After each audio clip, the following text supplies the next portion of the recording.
আমাৰ মঞ্চত আকৌ জুবিন দা আহি উপস্থিত।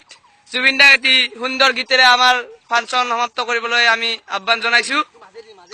জুবিন দা মোৰ কি গালবা মোৰ গান এইটো ৰিলিজ পাইছে 2000 এইটো ঠিক আছে মই সং এটা মোৰ গান ষ্টাৰিং